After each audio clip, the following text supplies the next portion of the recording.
Bien-aimés, je vous salue dans le merveilleux nom de notre Seigneur Jésus. C'est une joie pour moi d'être en votre compagnie en ces instants et je vous souhaite la bienvenue à vous tous qui êtes derrière votre petit écran. Je vous souhaite la bienvenue dans votre émission Je médite sur Maranatha Télévision. Aujourd'hui, notre méditation, bien-aimés, nous ramène dans le livre de Éphésiens 4, du verset 1 au verset 5.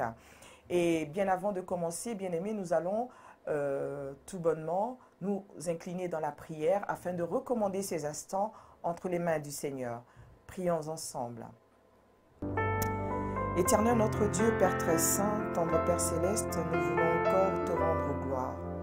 Toi le Dieu d'amour, toi le Dieu de bonté et de miséricorde, Papa, nous bénissons ton saint nom. Nous t'élevons encore au-dessus de tout, nous t'exaltons, Père éternel, car tu n'as pas de comparable, Papa. Yahweh, nous voulons encore te rendre grâce.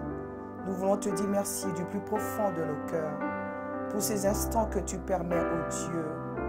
Toi, le maître des temps et des circonstances, tu nous as encore réunis autour de ta parole, éternel notre Dieu, parce que tu veux nous faire du bien.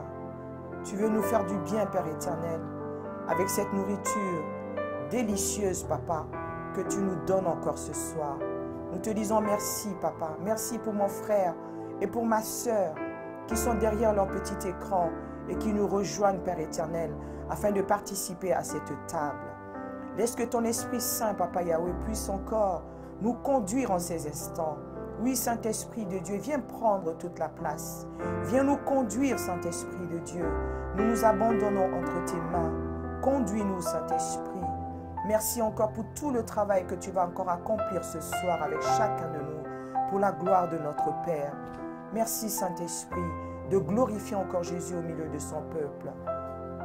À toi la gloire, Seigneur, à toi l'honneur, à toi la puissance et la majesté. Dans le nom glorieux de Jésus, nous avons prié. Amen. Alors, bien-aimés, je m'en vais lire notre texte du jour. Éphésiens 4, du verset 1 au verset 5. Je lis la parole de Dieu. « Je vous exhorte donc, moi, le prisonnier dans le Seigneur, à marcher d'une manière digne de la vocation qui vous a été adressée, en toute humilité et douceur, avec patience.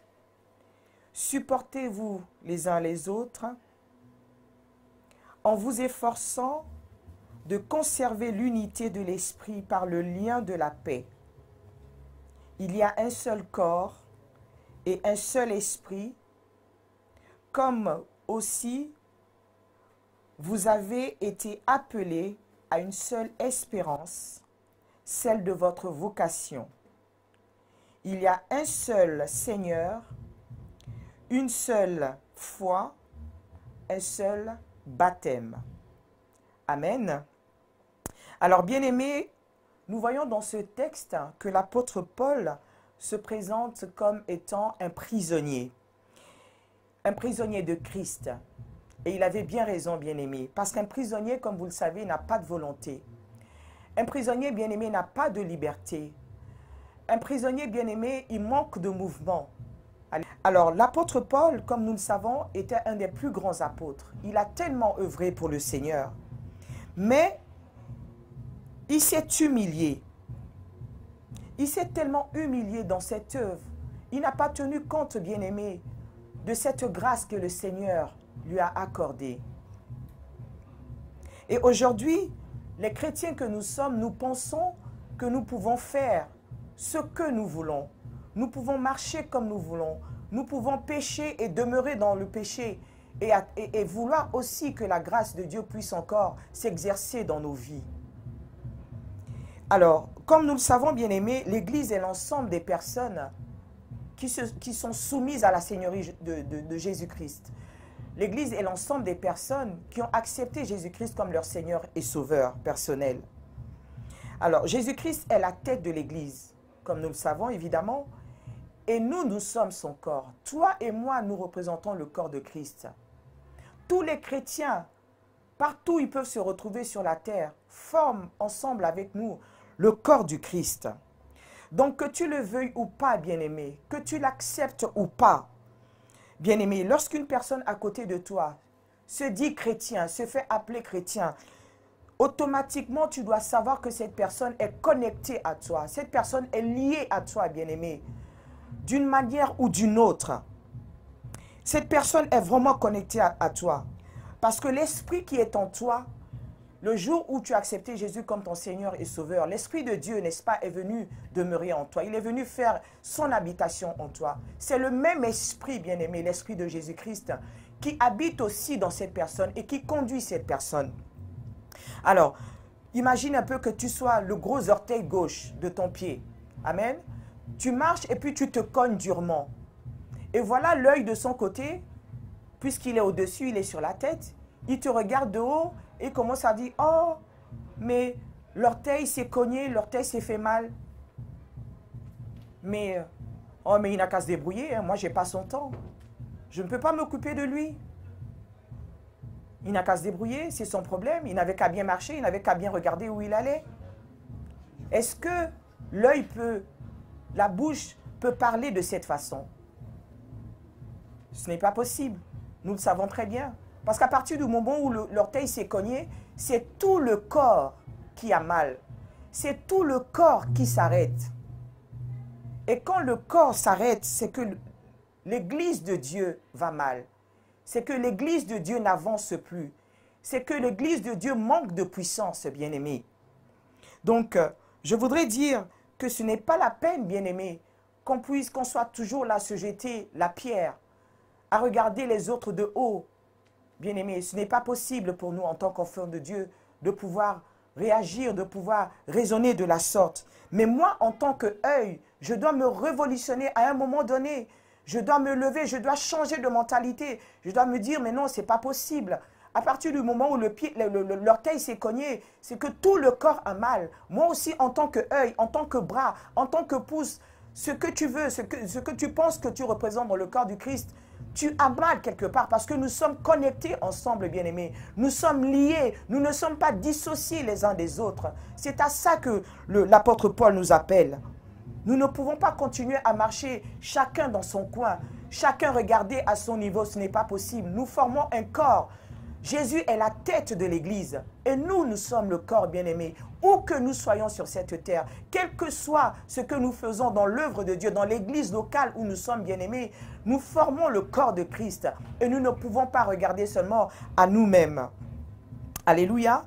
Donc, en tant qu'œil, en tant que bras ou en tant que ce que tu es, bien-aimé, tu dois prendre la décision de pouvoir à un moment donné regarder au corps, à un moment donné raisonner en tant que corps. Et c'est là que l'apôtre Paul veut nous ramener aujourd'hui.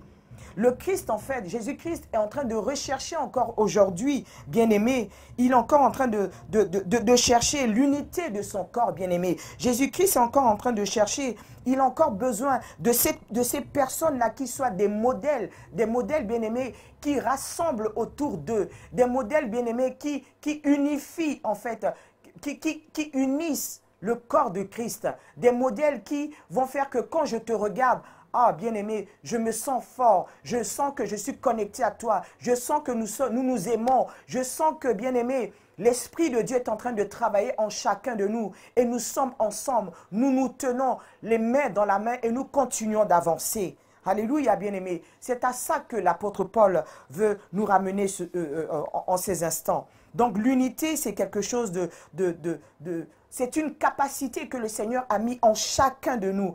Et là où tu es, bien-aimé, là où tu te trouves en cet instant, toi, que ce soit moi, que ce soit l'autre, nous avons chacun de nous à notre niveau cette capacité-là. Nous avons en nous cette capacité, bien-aimé, de rester unis, de faire les choses ensemble. Parce que le Saint-Esprit de Dieu, c'est l'esprit de liberté, comme on dit, mais c'est en même temps aussi l'esprit d'unité. Alléluia. Donc, bien-aimé, tu dois prendre la décision aujourd'hui, à ton niveau, de ne pas laisser l'orgueil, de ne pas laisser l'égocentrisme, bien-aimé, prendre le dessus sur toi. Parce que là, à ce moment-là, l'Église de Dieu devient faible. Voilà, bien-aimé, ce que je voulais partager avec nous. Et nous allons tous ensemble prier.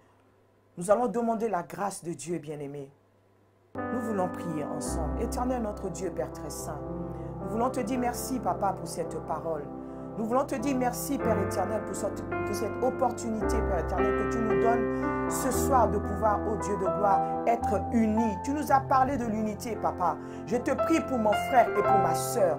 Je te prie, Seigneur, encore ce soir, afin que l'esprit d'unité, Père éternel, puisse remplir chacun de tes enfants, où que nous puissions être sur cette terre, Papa. Nous avons besoin de l'unité. Nous avons besoin, Seigneur, d'être ensemble. Nous avons besoin, bien-aimé, Père éternel, de nous tenir la main dans la main et marcher ensemble pour que nous puissions accomplir, Seigneur notre Dieu, ta volonté, Père éternel. Parce que l'Église n'est pas faible, l'Église est forte, éternel notre Dieu. L'Église est puissante, éternel Dieu Tout-Puissant. Si Jésus-Christ n'est pas encore revenu pour enlever son Église, oh Seigneur, je le crois, je sais pertinemment, je le crois dans mon plus fort intérieur, Papa, que tu nous laisses encore le temps d'être véritablement unis afin que Christ vienne récupérer une église forte et non une église faible. Parce que si nous sommes faibles, Jésus-Christ ne pourra pas venir prendre le plus grand nombre.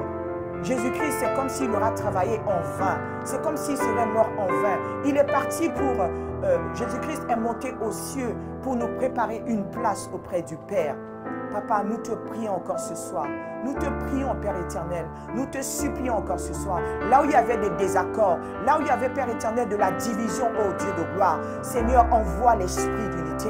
Envoie ton esprit, ô grand Dieu. Envoie le Saint-Esprit encore ce soir dans la vie de mon frère, dans la vie de ma soeur, ô Père éternel, pour nous faire du bien.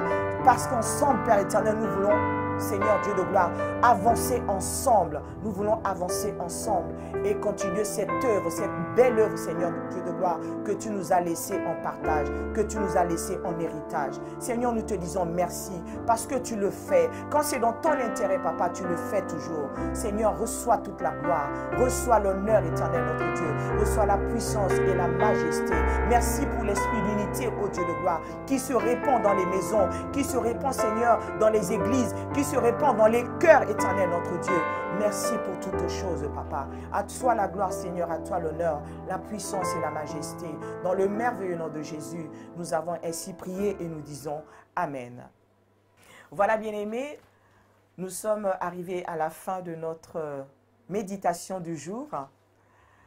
Continuez donc à nous suivre sur notre chaîne Orao Télécom, la chaîne 142, et surtout, n'oubliez pas de vous abonner sur YouTube, sur la chaîne YouTube Maranatha Télévision et également sur tous les réseaux sociaux sur lesquels vous pouvez nous suivre. Merci, à très bientôt, bonne soirée.